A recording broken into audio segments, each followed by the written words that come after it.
Hi, everyone, welcome back. This is English Listening Practice Podcast. It helps you to enhance your listening skill. You know those days when you're maybe scrolling through social media and it looks like everyone else just has these like perfectly curated, super productive lives? Oh, absolutely. All the time. Yeah, and suddenly your own goals, maybe for personal growth or something, they just feel, well, completely out of reach. Like they've cracked some code you haven't. Exactly. Like you're just stuck. I think most of us have felt that way, right? Definitely. Well, what if those big goals could be becoming more confident, could even be, say, getting better at English? What if they don't actually need some, monumental effort? Okay, I'm interested.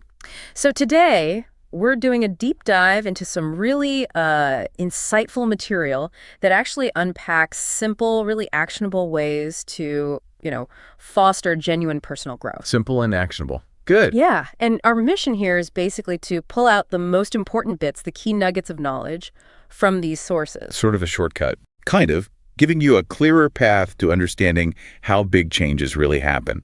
And, spoiler, it's usually through small, consistent steps, not giant leaps. That makes sense. And it's interesting you start there because this source we're looking at, it tackles that exact feeling you just described right away. Oh, really? How so? Well, it basically says, stop comparing yourself to everyone else who looks like they have their life together. Easier said than done sometimes, but okay. True. But it argues the focus needs to shift inwards, like totally onto your own daily steps. What are you doing today? I have to say, I found that really liberating when I read it. Just like concentrating on your own path, your own little bits of progress. It does change things, doesn't it? It really does. What makes that shift so powerful, do you think, from an expert view? Well, it's fundamentally about where you're putting your mental energy. If you're constantly looking sideways, comparing, that just drains you. It's a huge amount of external pressure, emotional energy going out. But when you focus just on your own journey, you take back that energy. And you can channel it where it counts your own development, building, as the source puts it, your internal resilience. Internal resilience. I like that. And speaking of building that up, the source then talks about self-care, but maybe not how we usually picture it. Not just bubble baths and spa days. Exactly. It gives really practical, like accessible examples, listening to music that lifts your mood, stretching for a few minutes, taking a walk outside, or even just grabbing a quiet moment. Simple things. Yeah, really simple. The point it makes is that real self-care isn't about spending money. It's about finding what genuinely helps you recharge your own personal, energy reservoirs. And that redefinition is so important. It makes self-care something anyone can do any day. It shifts it from being a luxury to, well, an essential. Essential, yeah. And the deeper point, which the source really emphasizes, is that taking care of yourself isn't selfish. Actually, it's vital. Because when your own tanks, mental, emotional, are topped up, you're just in a much better place to actually support other people.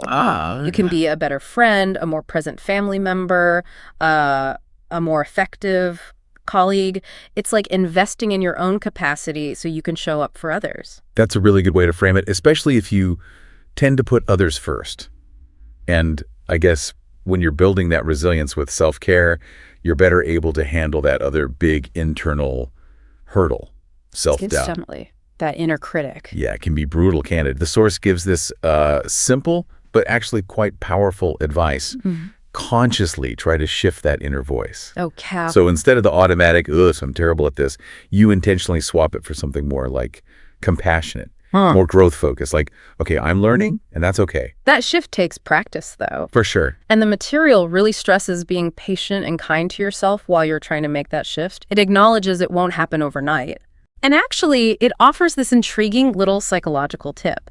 It suggests that sometimes just pretending you feel confident, even if you really don't yet, that can be enough to just get you started.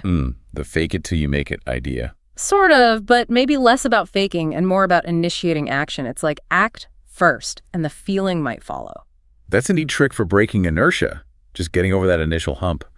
But I wonder, for someone really struggling with, say, imposter syndrome, could that pretending feel a bit inauthentic or backfire if it doesn't work right away? That's a fair point. The source doesn't really present it as a long-term fix, more like a bridge, a temporary scaffold. Okay. The idea is that the action of confidence can sometimes jumpstart the internal state, You act, you maybe achieve a tiny thing that gives you a small boost, and it creates a little positive feedback loop. It's not about fooling yourself forever, just getting the wheels turning. I can see that. Like a way to just nudge yourself forward. Okay, so you're working on the inner game, the mindset, the self-talk. But then the source makes this really strong case that your external world matters just as much. Your environment, yeah. Exactly. It basically asks you to think. If your surroundings make you feel bad or discouraged, how effective can you really be? Good question. And it gives a great practical tip. If your usual study spot, for example, isn't working, maybe it's messy, maybe it's distracting, try somewhere else, a library, a cafe, anywhere you feel more focused and kind of supported. It's definitely more than just a change of scene. It's about actively optimizing your environment. Optimizing, yeah. A space that's set up well directly helps your focus, your mood, your overall well-being. If you remove distractions, create a space that encourages concentration, you're basically setting yourself up for success. Whether that's learning English or, any other goal, making your world work for you. Making it work for you, I like that. And just like physical space, the source talks about the people in your life too. Social environment. Crucial. Totally. It gives some really vital advice here. Spend more time with people who actually encourage your growth. And importantly, less time with those who put you down or create drama. That phrase, put you down. Yeah. It's actually one of the English phrases the source highlights later on. It means, to insult or belittle someone. It really hammers home that point about protecting your mental space from negativity. Absolutely. It reminds me of that saying, you're the average of the 5 people you spend the most time with. Right. If those people are always undermining you, telling you can't do things, well, it's incredibly hard to feel like you're getting ahead, another useful phrase, meaning making progress. True. So choosing healthier spaces and healthier relationships, it isn't just like a nice to have. The source frames it as a key part of sustainable personal growth, building a supportive ecosystem for yourself. An ecosystem, yeah. That makes sense. Okay, so we've covered the inner game, the outer game. Now let's talk about the strategic game, like how we actually approach our goals. Getting practical. Exactly. It brings up setting smart goals, breaking big things down into smaller priorities. And SMART here is that acronym, right? Specific, measurable, achievable, relevant, and time-bound. The classic framework. Yeah, but it gives a really simple application. Yeah. Write down the main thing you want to achieve this month. Just one main thing. And put that note somewhere you'll see it every single day. That constant visual cue. Right, keeps it top of mind. Yeah. And then for the even smaller stuff, the daily actions, it suggests using simple systems, like phone reminders. Leveraging tech. Yeah, it specifically mentions setting an alarm for, say, 10 minutes of English speaking practice every day. Just 10 minutes, building that consistency. And this is where the source makes a really valuable distinction, I think. What's that? It contrasts relying purely on discipline, which often feels like this constant uphill battle, right? Totally exhausting sometimes. Exactly. It contrasts that with creating a simple system that helps you stay on track without pressure. Without pressure. Well, the system does the heavy lifting. The reminder pops up, you just do the 10 minutes. It takes the decision-making burden off you in that moment. It normalizes the small actions. So it's less about willpower each time. Precisely. It reinforces that core message. Progress comes from taking small steps, even if you only do one thing today. It's about building momentum, that inertia you mentioned, not relying on brute force willpower every single time. I love that. Building inertia instead of fighting for discipline. Me. Because I've definitely done that thing where if I feel I can't do the whole hour of study or the perfect workout, I just do nothing. Very common. The all or nothing trap. Yeah. And speaking of traps, another one is comparing your pace to others, feeling like you're falling behind.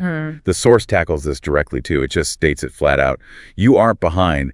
Everyone is moving at their own pace. And that perspective is so vital for sustainable progress, yes, but also critically for avoiding burnout. Right. Burnout's a real risk. If you truly recognize and respect your own unique journey, your own pace, your own capacity on any given day, you're far less likely to get discouraged just because someone else seems faster. Yeah. You can keep going because you're working with yourself, not constantly fighting against some external, often imaginary timeline.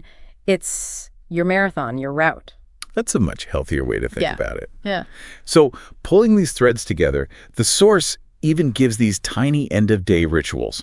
Like before you properly wind down, maybe stretch for a few minutes, drink some water. Simple, small acts again. Super simple. Yeah, brief but effective. These little wind-down habits, they just contribute to that overall sense of well-being. They help you mentally close out the day, reset a little, and reinforce that cycle of self-care we talked about earlier, like tiny anchors. Tiny anchors, nice. And as a really cool bonus, especially for anyone working on their English, the source actually lists out some really useful English phrases, things that came up naturally in the discussion. Oh, yeah. Like which one? Okay, listen to these. They're worth jotting down. Which just means to arrive or appear somewhere. Simple, but used all the time. Get ahead. To make progress in life or work. We mentioned that one. Buy into something. Which means to believe in an idea, like buying into a new approach. Okay. Put someone down, the one we talked about, to insult or belittle. Crucial for understanding relationship dynamics. Cut someone off, which can mean interrupting someone speaking or sometimes ending a relationship abruptly. Useful. Context is key there. Figure out. Just means to understand or solve something. A classic. Yep. And take its toll, meaning to cause harm or damage over time, like stress taking its toll. Connects back to burnout and self-care again. Exactly. And what's really neat there is how those phrases aren't just, random vocabulary. They tie directly into the themes we've been exploring: growth, communication, dealing with challenges. Yeah, they fit perfectly. Getting ahead is about progress. Buying into something is about mindset shifts. Put down and cut off relate to relationships. Take its toll. Links straight back to self-care. They're like practical tools for navigating the journey itself. Equipping you with concepts, not just words. Precise. It really does connect language learning with these broader life skills. Okay, so to kind of wrap up this whole deep dive, let's circle back to that final thought from the source. It really sums it all up, I think. You're on your journey. Every little improvement counts. Start with the smallest step and keep moving forward. Powerful ending. Simple and true. So what does this all mean for you listening? I think the central idea, the really empowering thing we've pulled out today, is pretty clear. Real, profound progress, whether it's in your personal development or in skills like English, it doesn't come from these huge, heroic leaps. It comes from consistent, small, realistic actions, day after day. The compound effect of small steps. Exactly. We've looked at mindset shifts, changing your environment, setting goals strategically, even picked up some practical language tools. Lots of actionable ideas. Yeah. So thinking about everything we've explored today, here's something to maybe mull over. What's just one single smallest step? Something you could genuinely commit to that you could take today or maybe tomorrow. Just one thing. Just one tiny thing. To start building that momentum on your unique journey. Or maybe just to reinforce one positive habit that really stood out to you from our chat today.